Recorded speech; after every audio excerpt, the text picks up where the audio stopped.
Alors, je serais tentée de répondre oui et non.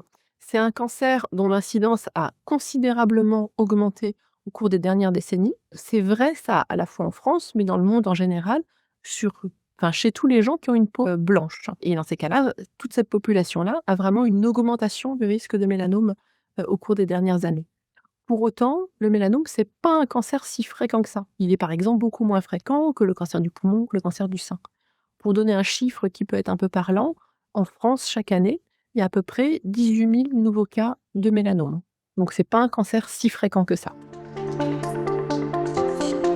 Toute la question, c'est, ben, on regarde notre peau. Quand on regarde notre peau, on a des taches marron, on a des taches qu'on appelle pigmentées. Et la question face à ces taches pigmentées, c'est est-ce qu'on est face à la lésion bénigne? La lésion bénigne, c'est ce qu'on appelle couramment grain de beauté. Nous, on utilise volontiers le terme de névus, mais c'est exactement la même chose. Donc, est-ce qu'on est face à la lésion bénigne ou face à la lésion maligne, qui est le mélanome? Et c'est des fois difficile à l'œil de trancher entre les deux.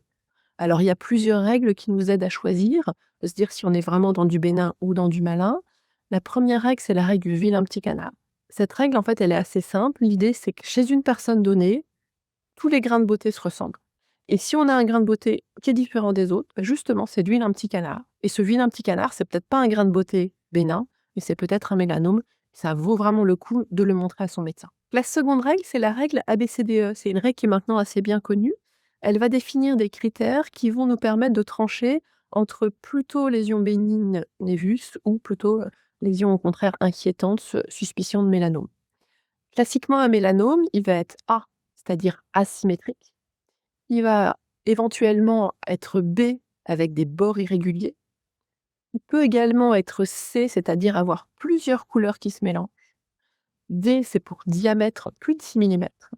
Et puis le critère principal, c'est le E, l'évolutivité. C'est-à-dire qu'il va se modifier dans le temps. Il va grandir, changer de couleur, etc. Donc si vous avez un grain de beauté qui est évolutif, qui se modifie, ça c'est un critère qui nous inquiète. Peut-être que c'est pas un grain de beauté bénin, et dans ces cas-là, il faut absolument consulter. Et donc nous, dermatologues, quand on examine quelqu'un, on utilise ces deux règles, le vilain petit canard, l'ABCDE, pour repérer justement parmi toutes les lésions pigmentées, des lésions qui seraient éventuellement suspectes de mélanome.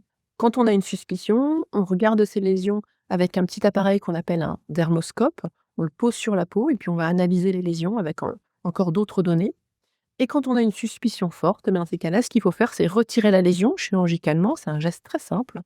Et on la fait analyser au laboratoire. Et ça va nous donner la réponse de savoir si on l'espère, simplement face à une lésion bénigne ou déjà dans un mélanome qui était débutant.